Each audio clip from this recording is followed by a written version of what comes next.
നമസ്കാരം, ആസാദി നൈറ്റ് എഡിഷനിലേക്ക് ഏവർക്കും സ്വാഗതം. നോക്കാം ഇന്നത്തെ പ്രധാനപ്പെട്ട വാർത്തകൾ. 16 വേദികൾ, 48 ടീമുകൾ, 104 മത്സരങ്ങൾ. ഇനി പോരാട്ടങ്ങളുടെ കാലം. ലോകകപ്പിന് പന്തുരുളാൻ മണിക്കൂറുകൾ മാത്രം. കോഴിക്കോട് നിപ മെഡിക്കൽ കോളേജിൽ കർശന നിയന്ത്രണം. സമ്പർക്ക പട്ടിക വിപുലം. റൂട്ട് മാപ്പ് ഇന്ന്. നിപ സമ്പർക്ക പട്ടികയിൽ 77 പേർ. നിലവിൽ കണ്ടെയ്ൻമെന്റ് സോൺ ആക്കാനുള്ള സ്ഥിതിയല്ല. കെ മുരളീധരൻ. രാജ്യസഭാ തെരഞ്ഞെടുപ്പ്. മധ്യപ്രദേശിൽ 3 സീറ്റുകളിലും BJP ജയിച്ചു. ന്യൂസ് ക്ലിക്കിനെതിരായ ED കേസ് ഹൈക്കോടതി റദ്ദാക്കി. BJP മാധ്യമവേട്ടയ്ക്ക് വൻ തിരിച്ചടി. ചിന്നക്കനാൽ കാട്ടാനാക്രമണം. ചികിത്സയിൽ കഴിയുന്ന കുട്ടിയെ സന്ദർശിച്ച് പിണറായി വിജയൻ. മഹാമാരികളെ നേരിടേണ്ടത് കൂട്ടായ്മയോടെ. രാഷ്ട്രീയ വൈരാഗ്യം പാടില്ല. KK ശൈലജ. മലപ്പുറത്ത് സഹോദരങ്ങളായ 2 കുട്ടികൾ മുങ്ങി മരിച്ചു. വിശദമായ വാർത്തകളിലേക്ക് കടക്കാം. സമുദ്രനിരപ്പിൽ നിന്നും 2200 മീറ്ററോളം ഉയരത്തിലുള്ള ചരിത്രപ്രസിദ്ധമായ ആസ്ടെക സ്റ്റേഡിയം വ്യാഴാഴ്ച രാത്രി ആരാധകരുടെ ആവേശത്തിരയിൽ ഒന്നുകൂടി ഉയർന്നു നിൽക്കും. ആരവങ്ങൾക്ക് നടുവിൽ ഇന്ത്യൻ സമയം രാത്രി 12:30 മെക്സിക്കോ ദക്ഷിണാഫ്രിക്ക മത്സരത്തിന് കിക്ക് ഓഫ് ആകുന്നതോടെ ഒരു പന്തിന്റെ ഗോളാന്തര യാത്രയ്ക്ക് തുടക്കമാകും. 23ാമത് ഫുട്ബോൾ ലോകകപ്പിന് സമാരംഭം. പിന്നെ 39 ദിവസം ലോകത്തിന്റെ മുക്കും മൂലയും ട്രയോണ്ട എന്ന പന്തിന്റെ അനിശ്ചിത പ്രവാഹത്തിനൊപ്പം ഊയലാടും. 3 രാജ്യങ്ങളിലെ 16 വേദികൾ, 48 ടീമുകൾ, 104 മത്സരങ്ങൾ, 1000-ലേറെ കളിക്കാർ, അനേക കോടി കാണികൾ. കളിയുടെ ആനന്ദം, വിജയത്തിന്റെ മഹാത്മ്യം, പരാജയത്തിന്റെ വേദന എല്ലാം ലോകം ഒരേ മനസ്സോടെ ഏറ്റുവാങ്ങും. ലോകകപ്പിലെ ഏറ്റവും വിപുലമായ ടൂർണമെന്റാണ് ഇക്കുറി USA, മെക്സിക്കോ, കാനഡ എന്നീ രാജ്യങ്ങളിലായി നടക്കുന്നത്. ഇതോടെ 3 വ്യത്യസ്ത ലോകകപ്പുകൾക്ക് വേദിയായ ഒരേ ഒരു സ്റ്റേഡിയം എന്ന വിശേഷണം മെക്സിക്കോ സിറ്റിയിലെ ആസ്ടെക സ്റ്റേഡിയം എടുത്തണിയും. 1970, 1986 ലോകകപ്പുകളിലും ഇവിടെ മത്സരമുണ്ടായിരുന്നു. ജൂലൈ 19 രാത്രി 12:30 US-ലെ ന്യൂജേഴ്സിയിലാണ് ഫൈനൽ. ലോകകപ്പ് കളിക്കുന്ന ഖത്തർ ടീമിൽ കണ്ണൂർ സ്വദേശിയായ തഹസിൻ മുഹമ്മദ് ജംഷീദ് ഇടം നേടിയതിനാൽ ഈ ലോകകപ്പിൽ നമുക്കും പ്രതീക്ഷിക്കാൻ ചിലതൊക്കെയുണ്ട്. ഇന്ന് രാത്രി 12:30 കിക്ക് ഓഫ്. 2010 ലോകകപ്പിൽ ഇരു ടീമുകളും ഉദ്ഘാടന മത്സരത്തിൽ ഏറ്റുമുട്ടിയപ്പോൾ മത്സരം 1-1 സമനിലയിലായിരുന്നു. 3ാം തവണ ലോകകപ്പിന് ആതിഥ്യം വഹിക്കുന്ന മെക്സിക്കോ ജയത്തുടക്കമാണ് സ്വന്തം മണ്ണിൽ ലക്ഷ്യമിടുന്നത്. 1994 മുതൽ ലോകകപ്പിലെ ആദ്യ മത്സരത്തിൽ ടീം തോൽവി അറിഞ്ഞിട്ടില്ല. ഹാവിയർ ഹഗ്യൂറ പരിശീലിപ്പിക്കുന്ന മെക്സിക്കോ ടീമിൽ 6ാം ലോകകപ്പിനെത്തുന്ന ഗോൾ കീപ്പർ ഗില്ലർമോ ഓച്ചോവയാണ് ശ്രദ്ധാകേന്ദ്രം. 2 ലോകകപ്പുകളിൽ കളിക്കാൻ കഴിയാതിരുന്ന താരം കഴിഞ്ഞ ലോകകപ്പുകളിൽ മികച്ച ഫോമിലായിരുന്നു. ക്യാപ്റ്റൻ എഡ്സൺ അൽവാരസ് നേതൃത്വം നൽകുന്ന പ്രതിരോധത്തിൽ വലിയ പ്രശ്നങ്ങളില്ല. 17-കാരൻ ഗിൽബർട്ടോ മോറയും പരിചയസമ്പന്നനായ ഓർബിലൻ പിനേഡയും ലൂയി ചാവേസും കളിക്കുന്ന മധ്യനിര ക്രിയാത്മകമാണ്. 46 ഗോളുകൾ രാജ്യത്തിനായി നേടിയിട്ടുള്ള റൗൾ ജിമാൻസിൽ മെക്സിക്കോ പ്രതീക്ഷ വെക്കുന്നുണ്ട്. റോബർട്ടോ അൽവാരസ്ഡോയും മുന്നേറ്റത്തിലുണ്ട്. ഇടവേളയ്ക്ക് ശേഷമാണ് ദക്ഷിണാഫ്രിക്ക ലോകകപ്പിലേക്ക് എത്തുന്നത്. ബെൽജിയൻ പരിശീലകൻ ഹ്യൂഗോ ബ്രൂസ് ആണ് ടീമിനെ പരിശീലിപ്പിക്കുന്നത്. എബോ ഹോൾട്ടലന്റെ എംബാദയായ സിറ്റോളെ എന്നിവർ കളിക്കുന്ന മധ്യനിരയാണ് ദക്ഷിണാഫ്രിക്കൻ ടീമിന്റെ കരുത്ത്. ഗ്രൂപ്പ് എയിലെ 2ാം മത്സരത്തിൽ വെള്ളിയാഴ്ച രാവിലെ 7:30 ദക്ഷിണ കൊറിയയും ചെക്ക് റിപ്പബ്ലിക്കും ഏറ്റുമുട്ടും. സൂപ്പർ താരം സൺ ഹ്യൂങ് മിൻ നയിക്കുന്ന ഏഷ്യൻ വമ്പന്മാരായ കൊറിയ 12ാം തവണയാണ് ലോകകപ്പിനെത്തുന്നത്.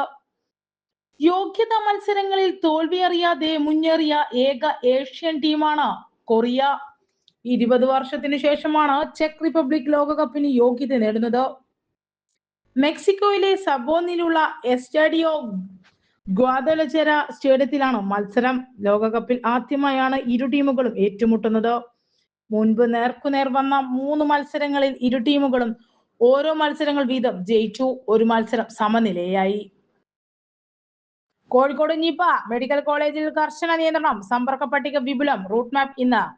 ഫറൂഖ് സ്വദേശിയ 43-കാരന് നിപ വൈറസ് ബാധ സ്ഥിരീകരിച്ച പശ്ചാത്തലത്തിൽ കോഴിക്കോട് മെഡിക്കൽ കോളേജ് ആശുപത്രിയിലും പരിസര പ്രദേശങ്ങളിലും അതീവ ജാഗ്രത കർശന നിയന്ത്രണവും ഏർപ്പെടുത്തി.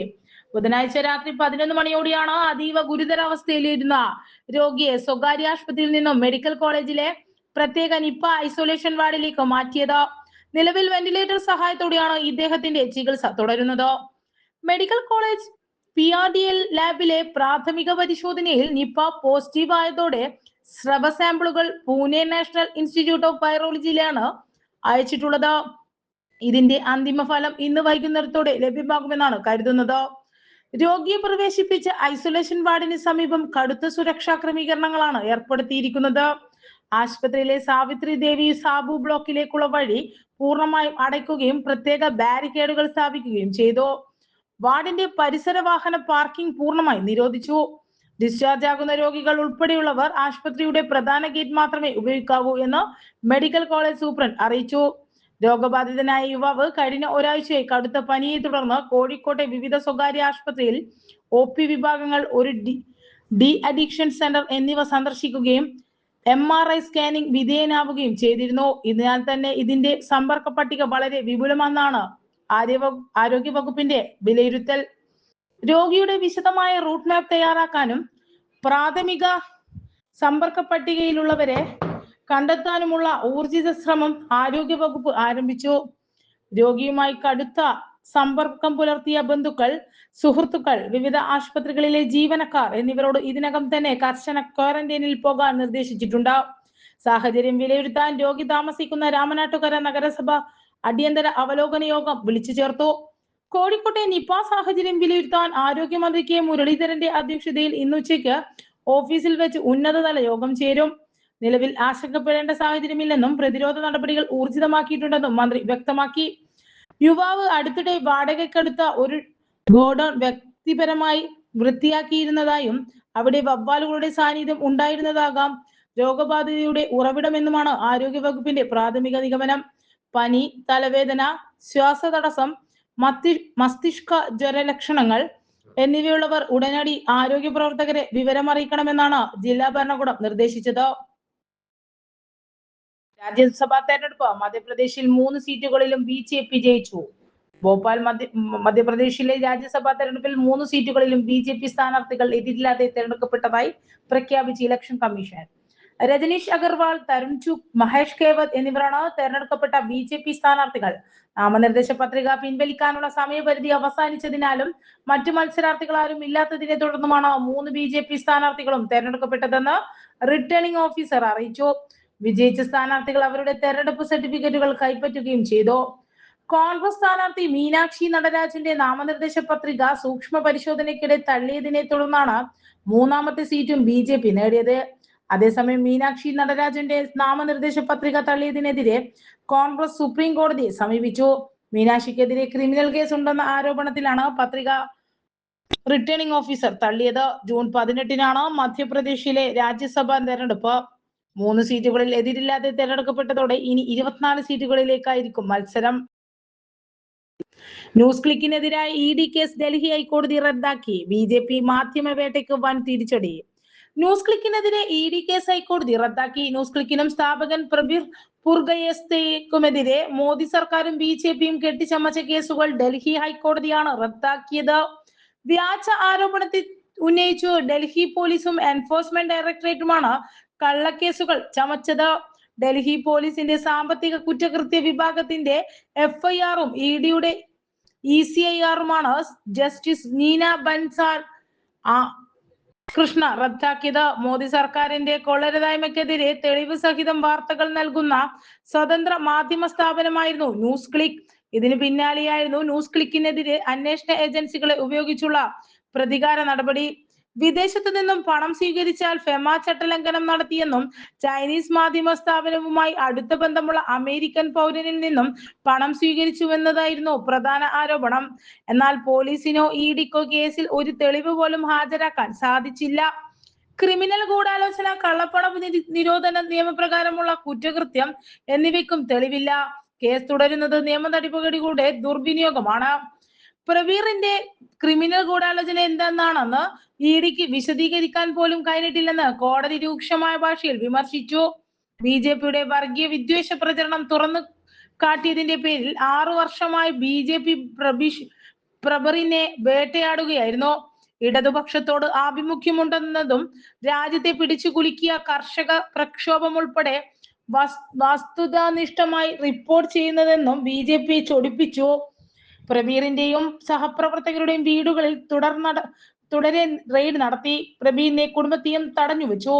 കമ്പ്യൂട്ടറും മൊബൈൽ ഫോണും അടക്കമുള്ള ഇലക്ട്രോണിക് ഉപകരണങ്ങൾ പിടിച്ചെടുത്തു. 2023 ഒക്ടോബറിൽ പ്രബീറിനെ ഡൽഹി പോലീസ് അറസ്റ്റ് ചെയ്തു, തടവിലിട്ടു. അറസ്റ്റ് നിയമവിരുദ്ധമാണെന്ന് വിധിച്ചു. 2024 മേയിൽ സുപ്രീം കോടതി അദ്ദേഹത്തെ മോചിപ്പിച്ചു. FIR-ൽ ചേർത്ത ജാമ്യമില്ലാ വകുപ്പുകൾ നിലനിൽക്കുകയില്ലെന്നായിരുന്നുവെന്നും കോടതി നിരീക്ഷിച്ചു. വിദേശ പണം സ്വീകരിച്ചെന്ന് ആരോപിച്ച് 2020 ഓഗസ്റ്റിലാണ് ആദ്യ FIR രജിസ്റ്റർ ചെയ്തത്. 2021 ED കേസെടുത്തു. അന്ന് ഡൽഹിയിലെ ന്യൂസ് ക്ലിക്ക് ആസ്ഥാനത്ത് 50 മണിക്കൂറാണ് ED റെയ്ഡ് നടത്തിയത്. ചിന്നക്കനാൽ കാട്ടാന ആക്രമണം. ചികിത്സയിൽ കഴിയുന്ന കുട്ടിയെ സന്ദർശിച്ച് പിണറായി വിജയൻ. ഇടുക്കി ചിന്നക്കനാലിൽ കാട്ടാന ആക്രമണത്തിൽ പരിക്കേറ്റ് കോട്ടയം മെഡിക്കൽ കോളേജ് ആശുപത്രിയിൽ ചികിത്സയിൽ കഴിയുന്ന കുട്ടിയെ സന്ദർശിച്ച് പ്രതിപക്ഷ നേതാവ് പിണറായി വിജയൻ. അതീവ നിർഭാഗ്യകരമായ കാര്യമാണ് ഉണ്ടായിരിക്കുന്നതെന്നും വന്യജീവി ആക്രമണങ്ങൾ ആവർത്തിക്കാതിരിക്കാൻ ആവശ്യമായ മുൻകരുതലുകൾ സംസ്ഥാന സർക്കാർ സ്വീകരിക്കണമെന്നും പിണറായി വിജയൻ പറഞ്ഞു. ഞാൻ കുട്ടിയുമായി സംസാരിച്ചു. കുട്ടിക്ക് നല്ല വേദനയുള്ളതായി പറയുകയും ചെയ്തു. തലയോട്ടിയുടെ ഭാഗത്താണ് വേദനയുള്ളതെന്നാണ് കുട്ടി പറഞ്ഞത്. ഡോക്ടറും സൂപ്രണ്ട് ന്യൂറോ വിഭാഗവും ഡോക്ടറും അവിടെ ഉണ്ടായിരുന്നു. കുട്ടിയുടെ നില മെച്ചപ്പെടാനുള്ള ശുഭപ്രതീക്ഷയിൽ തന്നെയാണ് എല്ലാവർക്കും ഉള്ളത്. അതീവ നിർഭാഗ്യകരമായ കാര്യമാണ് ഉണ്ടായിരിക്കുന്നത്. 2 കുട്ടികൾക്കും പരിക്ക് പറ്റിയെങ്കിലും ഈ കുട്ടിക്കാണ് മാരകമായി പരിക്ക് പറ്റിയത്. പെട്ടെന്നുള്ള നടപടികൾ സർക്കാർ സ്വീകരിക്കുക എന്നതാണ് ഇതിൽ ആവശ്യം. വന്യജീവി ആക്രമണത്തിൽ നേരത്തെ തന്നെ തുടങ്ങിവെച്ച നടപടികൾ ഉണ്ട്. അതിൽ തീർച്ചയായും തുടർച്ച വേണം. ജനങ്ങൾക്ക് നേരെ ഇനിയും ആക്രമണങ്ങൾ ഉണ്ടാകാതിരിക്കാൻ ആവശ്യമായ മുൻകരുതലുകൾ വേണമെന്നതാണ് പ്രധാനം. പിണറായി വിജയൻ വ്യക്തമാക്കി. CPM സംസ്ഥാന സെക്രട്ടേറിയറ്റ് അംഗം VN വാസവൻ, ജില്ലാ സെക്രട്ടേറിയറ്റ് അംഗം KN വേണുഗോപാൽ, ആശുപത്രി സൂപ്രണ്ട് TGK തോമസ് എന്നിവർ ഒപ്പമുണ്ടായിരുന്നു. നീലാകാശം, മഞ്ഞക്കടൽ, പച്ചപ്പുല്ല് നിറഞ്ഞ മൈതാനത്ത് ആർപ്പു വിളിക്കുന്നവരിൽ നീലക്കടൽ പോലെ 100 മെസ്സിമാരുണ്ടായിരുന്നു. ആകാശത്തിലേക്ക് കൂറ്റൻ മഞ്ഞ പതാക വീശി വിവ ബ്രസീൽ എന്ന ആരവം മുഴക്കുന്നവരിൽ എണ്ണാമെങ്കിൽ എണ്ണിക്കൂ എന്ന മട്ടിൽ നിരവധി നെയ്മർ ആരാധകരുണ്ട്. റൊണാൾഡോയുടെ പോർച്ചുഗലുകാരും എംബാപ്പയുടെ ഫ്രാൻസും എണ്ണത്തിൽ കുറവാണെങ്കിലും വീര്യത്തിനൊട്ടും കുറവില്ല. ലോകം കാറ്റു നിറച്ച തുകൽപന്തിന് പിന്നാലെ പായുന്ന ഫുട്ബോൾ ലഹരിയുടെ ആവേശത്തെ കുഞ്ഞുങ്ങൾ വരവേൽക്കുന്നത് കാണാൻ അതിയായ ചന്തമുണ്ട്. ആരാധകരുടെ ചേരിതിരിഞ്ഞ ആർപ്പുവിളികൾക്കിടയിലും ഫുട്ബോൾ എന്ന ഏക വികാരപാതയ്ക്ക് താഴെ അവരുടെ ലോകം ഒന്നായി. Kannur saint Michael's Anglo Indian higher secondary സ്കൂളിൽ ലോകകപ്പ് ഫുട്ബോളിനെ വരവേൽക്കാൻ സംഘടിപ്പിച്ച ഫാൻസ് റാലിയിൽ ആൺപെൺ ഭേദമില്ലാതെ 1000-ലധികം കുട്ടികളാണ് അണിനിരന്നത്. 48 രാഷ്ട്രങ്ങളുടെ പതാകകൾ പ്രദർശിപ്പിച്ചായിരുന്നു France rally. Brazil, Germany, Portugal, France ഉൾപ്പെടെയുള്ള രാജ്യങ്ങളുടെ പതാകകളേന്തിയും പ്രിയതാരങ്ങളുടെ ജേഴ്സി അണിഞ്ഞും കുഞ്ഞുങ്ങൾ ആരവമുയർത്തി. സ്കൂൾ കെട്ടിടത്തിന്റെ 4ാം നിലയിൽ ഒരാൾ അവസാനം നൃത്തം വെക്കുമെന്ന് ആലേഖനം ചെയ്ത ബാനർ അനാച്ഛാദനം ചെയ്തിരുന്നു. റാലിയുടെ തുടക്കം വരും ദിവസങ്ങളിൽ ലോകകപ്പിൽ അണിനിരക്കുന്ന രാഷ്ട്രങ്ങളുടെയും പേരിലുള്ള ടീമുകൾ ഏറ്റുമുട്ടുന്ന ഫുട്ബോൾ ചാമ്പ്യൻഷിപ്പ്, പ്രവചന മത്സരം, ലോകകപ്പ് ആൽബം ഒരുങ്ങുന്ന തുടങ്ങിയ പരിപാടികളും ഉണ്ടാവും. ബോസ്നിയ, ഹെയ്തി, കുർസോവോ, കേപ്പ് വെർദെ തുടങ്ങിയ ചെറു രാജ്യങ്ങളുടെ പതാകയും ചരിത്രവും പരിചയപ്പെടാനുള്ള പഠന പ്രവർത്തനവുമാണ് കുട്ടികൾക്ക് ലോകകപ്പ് ഫുട്ബോൾ. ഇന്ത്യ ലോകകപ്പ് ഫുട്ബോൾ പന്ത് തട്ടുന്ന കാലം വരിക തന്നെ ചെയ്യുമെന്ന ശുഭപ്രതീക്ഷ പങ്കുവച്ചായിരുന്നു റാലിയുടെ സമാപനം.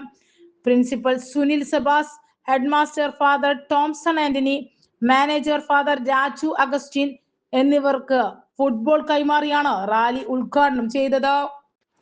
വിദ്യാർത്ഥികൾക്ക് റീലുകൾ തയ്യാറാക്കാം, സമ്മാനം നേടാം. 2026 ലോക വയോജന അതിക്രമ വിരുദ്ധ ദിനാചരണ പരിപാടിയുടെ ഭാഗമായി ജില്ലാ ഭരണകൂടവും ജില്ലാ സാമൂഹ്യനീതി വകുപ്പും സംയുക്തമായി വിദ്യാർത്ഥികൾക്ക് റീൽസ് മത്സരം സംഘടിപ്പിക്കുന്നു. ഐക്യരാഷ്ട്രസഭയുടെ ഈ വർഷത്തെ വയോജന അതിക്രമ വിരുദ്ധ ദിനാചരണ ദിനമായ ബോധവൽക്കരണത്തിനപ്പുറം വയോജനങ്ങൾക്കെതിരെയുള്ള അതിക്രമം തടയൽ ഫലപ്രദമാക്കുക എന്ന വിഷയത്തിലാണ് ഹൈസ്കൂൾ, ഹയർ സെക്കൻഡറി, കോളേജ് വിദ്യാർത്ഥികൾക്കായി മത്സരം സംഘടിപ്പിക്കുന്നത്. മൊബൈൽ ഫോൺ എടുത്ത് റീലിന് 1 മിനിറ്റിൽ താഴെ മാത്രമേ ദൈർഘ്യം പാടുള്ളൂ. റീൽ വിഷയത്തിൽ പറഞ്ഞ ആശയത്തിൽ അധിഷ്ഠിതമായിരിക്കണം. റീൽസിൽ ജാതി, മത, രാഷ്ട്രീയ, ലിംഗപരമായ അധിക്ഷേപങ്ങളോ മറ്റു വിവാദ പരാമർശങ്ങളോ ഉണ്ടാവരുത്. മൊബൈൽ ഫോൺ ലാൻഡ്സ്കേപ്പ് മോഡിൽ വെച്ച് ഷൂട്ട് ചെയ്ത് റീലാകുന്നത് അഭികാമ്യം. തെരഞ്ഞെടുക്കപ്പെടുന്ന ഏറ്റവും മികച്ച റീലുകൾക്ക് സമ്മാനം നൽകുന്നതിന് പുറമെ ഇവ കണ്ണൂർ ജില്ലാ കളക്ടറുടെയും പബ്ലിക് റിലേഷൻ വകുപ്പിന്റെയും സോഷ്യൽ മീഡിയയിൽ പേജുകളിൽ പ്രസിദ്ധീകരിക്കും. തെരഞ്ഞെടുക്കപ്പെടുന്ന റീലുകൾ അവബോധ പരിപാടികൾക്കായി ഉപയോഗിക്കും. റീലുകൾ ജൂൺ 13 വൈകിട്ട് 3 മണിക്കകം ലഭിക്കണം. ഭക്ഷ്യസുരക്ഷാ ദിനം പാനൽ ചർച്ചയും സെമിനാറും സംഘടിപ്പിച്ചു. ലോക സുരക്ഷാ ദിനാചരണത്തിന്റെ ഭാഗമായി കണ്ണൂർ ഭക്ഷ്യസുരക്ഷാ വകുപ്പിന്റെ ആഭിമുഖ്യത്തിൽ ബാധ്യതകളിൽ നിന്നും പരിഹാരങ്ങളിലേക്ക് എല്ലായിടത്തും സുരക്ഷിതമായ ഭക്ഷണം എന്ന വിഷയത്തെ ആസ്പദമാക്കി പാനൽ ചർച്ചയും സെമിനാറും സംഘടിപ്പിച്ചു. ഭക്ഷണജന്യമായ രോഗങ്ങളെക്കുറിച്ചും പ്രതിരോധിക്കാനുള്ള വിവിധ നടപടികളെക്കുറിച്ചും വിദഗ്ധർ വിശദമാക്കി.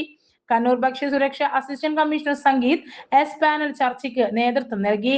തൃശൂർ മണ്ണുത്തി വെറ്റിനറി സർവകലാശാല assistant professor doctor Irshad A, Kannur ജില്ലാ ആശുപത്രി എല്ലുരോഗ വിദഗ്ധനും പൊതുജനാരോഗ്യ വിദഗ്ധനുമായ ഡോക്ടർ അജിത് കുമാർ സി, മുൻ ഭക്ഷ്യസുരക്ഷ deputy commissioner V K Pradeep Kumar, Kerala hotel and restaurant association president Bhupesh ബെക്സ്, ജില്ലാ ഉപദേശക സമിതി ചെയർമാൻ രഞ്ജിത്ത് എന്നിവർ പാനൽ ചർച്ചയിൽ പങ്കെടുത്തു.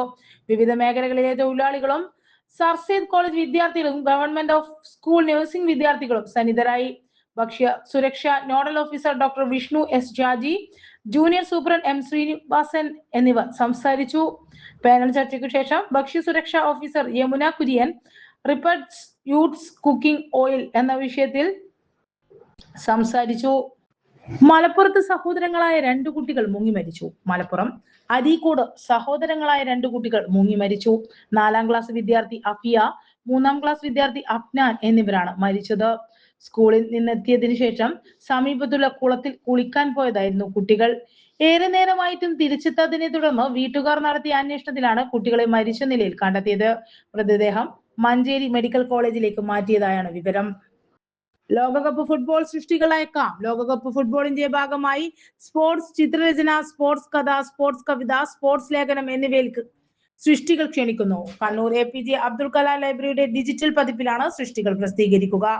സ്പോർട്സ് റീലുകളും അയക്കാവുന്നതാണ്. സൃഷ്ടികൾ 9447372316, 944694676993, 9562779305, 9895963172 എന്നീ വാട്സപ്പ് നമ്പറിൽ ഏതെങ്കിലും അയക്കാവുന്നതാണ്. മികച്ച രചനകൾക്ക് ആകർഷകമായ സമ്മാനം നൽകും. കണ്ണൂർ കാൾടെക്സ് വലിയ വളപ്പുകാവ് റോഡിലുള്ള APJ അബ്ദുൽ കലാം ലൈബ്രറിയിൽ അംഗത്വമുള്ളവർക്ക് മാത്രമാണ് അവസരം. സൃഷ്ടികൾ അയക്കുന്നവർക്ക് അംഗത്വം ലഭിക്കുന്നതിനും മേൽ നൽകിയ നമ്പറിൽ ബന്ധപ്പെടാവുന്നതാണ്. ഇതോടെ ഇന്നത്തെ ആസാദി വാർത്തകൾ ഇവിടെ സമാപിക്കുകയാണ്. അടുത്ത വാർത്താ ബുള്ളറ്റിൻ നാളെ രാത്രി. നാളെ വീണ്ടും കാണാം. നന്ദി, നമസ്കാരം.